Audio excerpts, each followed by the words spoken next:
Hello everyone, a very good afternoon to all of you. Welcome to UGC Net Study IQ platform. शीमल this side, your paper 1 and paper 2 commerce faculty.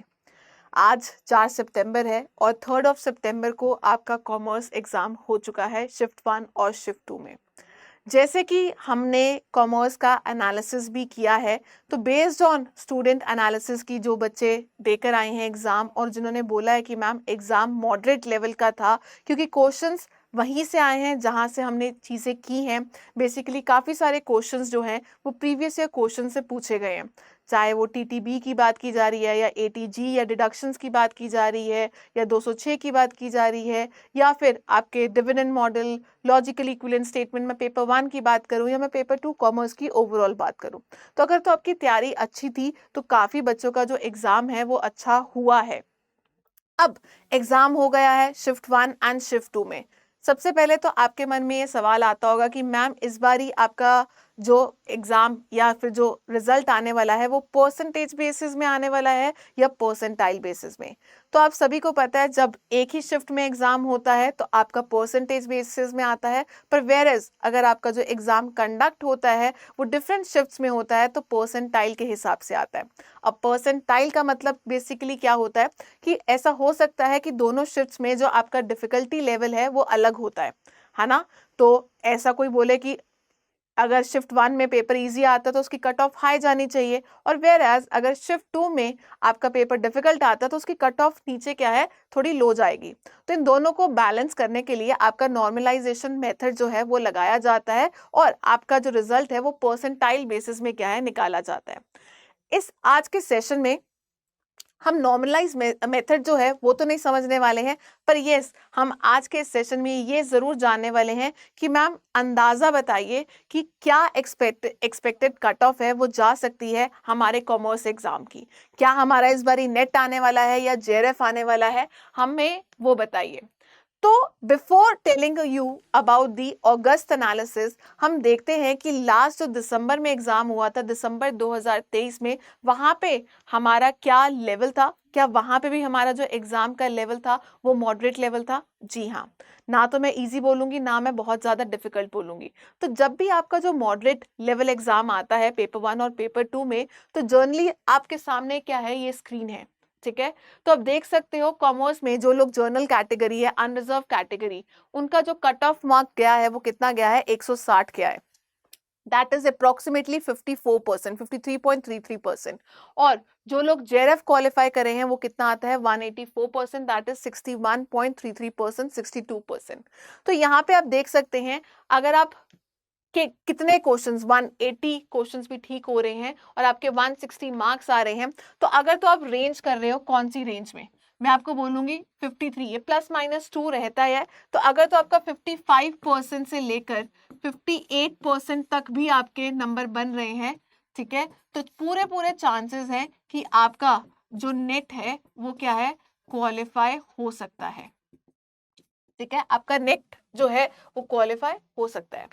इसके अलावा where as आपकी जो cut off marks है वो 184 है। अगर मैं जून attempt की बात करूं तो अप्रोक्सीमेटली 200 तक भी चली जाती है, ठीक है। तो अगर तो आपकी जो परसेंटेज है वो 60% से 65% के बीच में है, 60% में बेसिकली आप बॉर्डर लाइन में रहते हैं, ठीक है। अगर आपका एग्जैक्टली 63 से 66 के बीच में है तो डेफिनेटली आपका जो चांसेस है वो जेआरएफ क्वालिफाई होने के लिए वो क्या पूरे पूरे बन जाते हैं। मैं किसकी बात कर रही हूँ, अनरिजर्व कैटेगरी की बात कर रही हूँ।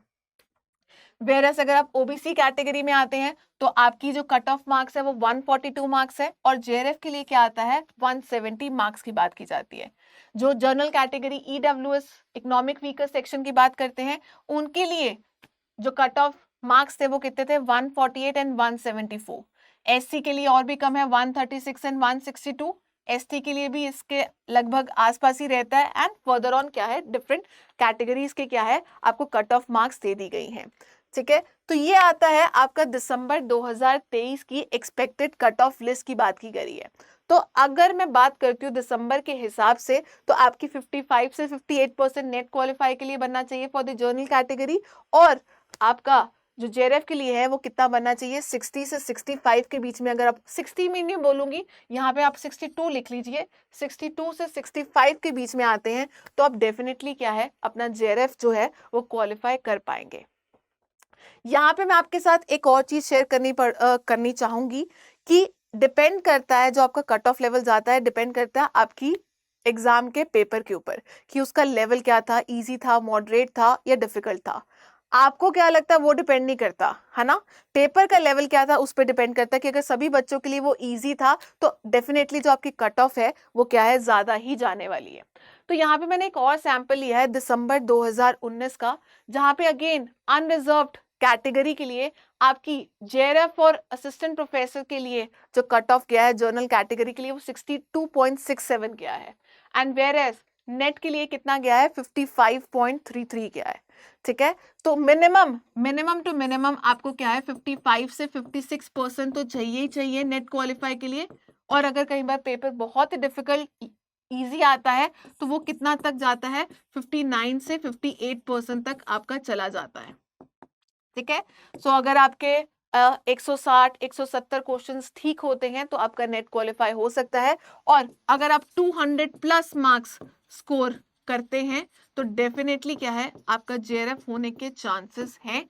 ये मैं बात कर रही हूँ अनरिजर्व कैटेगरी की। सो हमने नतीजा यही निकाला है कि अगर तो प्रीवियस ईयर क्वेश्चंस आपने अच्छे से किए हुए थे तो बहुत सारे ऐसे टॉपिक्स हैं जो रिपीट हुए हैं, बहुत सारे ऐसे क्वेश्चंस हैं जो रिपीट हुए हैं। ठीक है, चाहे मैं पेपर 1 की बात करूं, लॉजिकली इक्विवेलेंट स्टेटमेंट की बात करूं, चाहे मैं फैलेसीज की मैं बात करूं, चाहे मैं डीआई की बात करूं, चाहे मैं टीचिंग एप्टीट्यूड या रिसर्च एप्टीट्यूड की बात करूं। यस, कुछ कुछ क्वेश्चंस डिफिकल्ट आते हैं, कम्युनिकेशन से जैसे अनप्रेडिक्टेबल आते हैं, पर ऐसे भी क्वेश्चंस आते हैं जो आपने नहीं भी पढ़े होंगे। पर अगर आप 70% स्कोर की बात करते हैं तो अगर आप उस पर फोकस करते हैं जो आप अचीव कर सकते हैं तो डेफिनेटली पेपर का जो लेवल था वो मॉडरेट था, और जो एक्सपेक्टेड कट ऑफ है वो भी क्या है, मैंने आपको बता दिया। तो आज के सेशन में इस वीडियो के नीचे कमेंट सेक्शन में मुझे लिख के जरूर बताइएगा कि आउट ऑफ 150 क्वेश्चंस, 50 आपके पेपर 1 में थे, 100 आपके पेपर 2 में थे, आउट ऑफ 150 क्वेश्चंस आपके कितने क्वेश्चंस ठीक हुए हैं और आपके कितने मार्क्स बनते हैं, उस हिसाब से आप कौन सी कैटेगरी में लाई करते हो और आपके कितने परसेंटेज बन सकता है। तो अगर यहाँ पे 2 परसेंटाइल में रिजल्ट निकाला जाएगा, पर अगर मैं बोलती हूँ इंडिविजुअल लेवल पे अगर आपका परसेंटेज स्कोर भी 70% के लगभग आता है, 65 या 60 के लगभग आता है, ठीक है, तब भी क्या है, आपके पूरे चांसेस हैं। और अगर मुझे लगेगा कि आपके इतने बनते हैं इस कॉमर्स सेक्शन में तो I will comment you in the comment section कि आप क्वालिफाई कर सकते हैं, नहीं कर सकते हैं, इन माय ओपिनियन कि इसके आसपास है। ठीक है, बाकी अगर आपको लगता है कि आपका पेपर इतना अच्छा नहीं गया है तो you still have the time, दिसंबर 2024 का पेपर आपके लिए है, और मेहनत करिए और रिवीजन करिए और कोशिश करिए कि आपने नेट को अपना टारगेट नहीं बनाना है, ठीक है, पर जेआरएफ को अपना टारगेट बनाना है। और जैसे कि आपको पता है इस बारी जो आपके रिजल्ट्स निकलने वाले हैं वो 3 कैटेगरीज के हिसाब से निकलने वाले हैं। ठीक है, पहली कैटेगरी क्या थी, जिन्होंने पीएचडी में एडमिशन लेना है with JRF and your assistant professor, तो इनकी कट ऑफ सबसे हाई जाने वाली है। सेकंड कैटेगरी जो सिर्फ पीएचडी के लिए है पर जिनको जेआरएफ रिसर्च फेलोशिप नहीं मिलने वाली है पर वो असिस्टेंट प्रोफेसर के लिए क्वालिफाई है। और थर्ड क्या आता है, एडमिशन टू दी पीएचडी की बात की जाती है। तो तीनों के लिए अलग अलग आपका क्राइटेरिया निकलने वाला है। लेट्स सी क्या रिजल्ट निकलता है। आप अपना जरूर बताइएगा कि आपका एग्जाम कैसे गया, शिफ्ट 1 और शिफ्ट 2, कौन सा शिफ्ट था, कितने क्वेश्चंस आपको लग रहा है कि आपके ठीक होंगे, और क्या आपका क्या है निकल कर आएगा, पेपर 1 में कितने सही किए हैं और पेपर 2 में कितने सही किए हैं। आप हमें कमेंट सेक्शन में जरूर बताइएगा और उस हिसाब से आपको एनालिसिस मैंने बता दिया है दिसंबर 2023 के हिसाब से कि क्या कट ऑफ रेंज जा सकती है, और आपको ये भी पता चल सकता है कि आपका नेट क्वालिफाई होगा या फिर जेआरएफ। सो आज के इस सेशन में सिर्फ इतना ही था, ये बताने के लिए कि एक्सपेक्टेड कट ऑफ क्या जा सकती है। सो अगर ये सेशन आपके लिए थोड़ा सा भी हेल्पफुल था, don't forget to like this session, do subscribe our channel if you are new to this platform. शीमल this side your paper 1 and paper 2 commerce faculty. और मेरे साथ जुड़ने के लिए आप मेरे टेलीग्राम चैनल में जुड़ सकते हैं। सिंपली सर्च करें शीमल भागी के नाम से, ठीक है, या फिर इस बारकोड को स्कैन कर सकते हैं या फिर इस लिंक के थ्रू जुड़ सकते हैं। मेरी क्लासेस से रिलेटेड अपडेट्स या यूजीसी नेट से रिलेटेड जितनी भी अपडेट्स हैं आपको यहीं पे मिलने वाली हैं। अदरवाइज हमारा जो पेपर 2 की क्लासेस है, कॉमर्स की क्लासेस, वो होती है रेगुलरली एट 2:30 PM। और हमारी पेपर 1 की जो क्लासेस होती हैं वो कब होती हैं? 6:30 बजे, दैट इज ऑल्टरनेट डेज पे, ठीक है, मंडे, वेडनेसडे एंड फ्राइडे। सो इससे रिलेटेड अगर आपको कुछ और भी पूछना है, कोई और क्लैरिफिकेशन चाहिए, तो you can let me know in the comment section. आज के लिए सिर्फ इतना ही। Thank you for watching this video and have a nice day.